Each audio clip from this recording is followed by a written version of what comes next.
যারা আছে তারা বলছে বিএনপি নাকি সংস্কার চায় না, কিন্তু আপনারা যদি অতীত থেকে দেখেন বিএনপি প্রথম দল যে 1923 সালের জুন মাসে তারা সংস্কার 31 দফা সংস্কারের প্রস্তাব এবং তারা ঘোষণা করেছিল।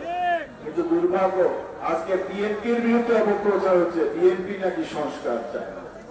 এগুলা অপপ্রচার। আমাদের বিএনপির বিরুদ্ধে অনেক অপপ্রচার হচ্ছে, আপনারা সাবধান থাকেন। আপনারা নিজেরা দলীয় নেতাদের কাছ থেকে শিখেন যে অনেক ধরনের চক্রান্ত আছে হচ্ছে যাতে বিএনপি ক্ষমতায় আসতে না পারে। কিন্তু গত 18 বছর চক্রান্ত হয়েছে, বিএনপিকে আটকে রাখতে পারেনি।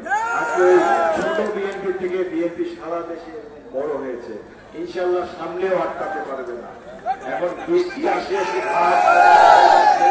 অনেক কথা ভালো হয়েছে, আজকে সময় নিতে চাই না। আপনাদের কাছে দোয়া আছে, আপনাদের সকলের মঙ্গল কামনা করে আপনাদের মাঝে বারে বারে আসি, সে তৌফিক আল্লাহ দিক, সেটা আমি চাই। শুধু যাওয়ার আগে বলতে চাই যে এই 5ই আগস্টের আগেও, 5ই আগস্টের পর থেকেও কিন্তু আমরা এই এলাকায় কাজ করা আরম্ভ করেছি। ছোট্ট একটা উদাহরণ যদি চান, আমাদের এখানে খালিশা চাপান ইউনিয়নের কেউ নেতা কর্মীরা আছেন নাকি? আপনাদের ওখানে একটা বাঁধ আছে, আমার নামে আপনারা বাঁধটা দিয়েছিলেন, সেই বাঁধটা ভেঙে গেছিল, মনে হয় ভেঙে যাওয়ার উপক্রম হয়েছিল। এই সরকার আসার পরে ওনারা খুব অনুরোধ করেছিলেন আমরা যদি সেটার জন্য তদবির করি।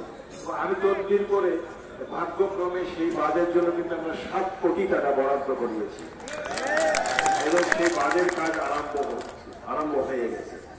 আপনাদের কাছে আমি অনুরোধ করতে চাই যে আমাদের বিএনপি নেতৃবৃন্দ যারা আছে, আমি যেহেতু একজন ইঞ্জিনিয়ার, আমার অনেক ইঞ্জিনিয়ার বন্ধু বান্ধব আছে যারা সরকারের বিভিন্ন পদে চাকরি করে।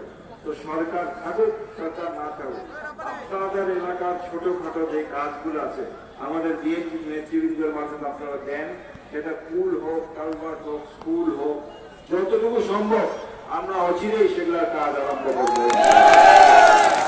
16 বছর বা 18 বছর আমরা যে পিছিয়েছি, ইনশাল্লাহ আল্লাহ যদি তৌফিক দেন এবং আমরা যদি সরকার পরিচালনার দায়িত্ব পাই, তাহলে 16 বছর বা 18 বছর যত পিছিয়েছি তার দ্বিগুণ আগানোর চেষ্টা করবো।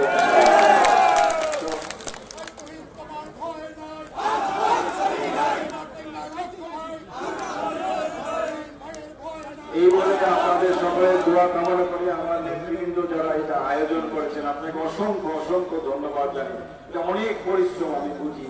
যারা বক্তৃতা দিতে পারলেন না এত বড় আয়োজনে, এটা খুব কষ্ট লাগে বড় নেতা হয়ে।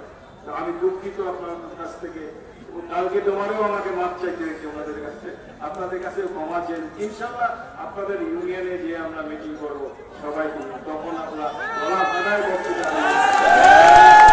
কর্মীদের কথাও আমি ঘরে ঘরে যে পাড়ায় পাড়ায় যে শোনার ইচ্ছা আছে, দোয়া করেন যাতে বারে বারে ফিরে আসতে পারি।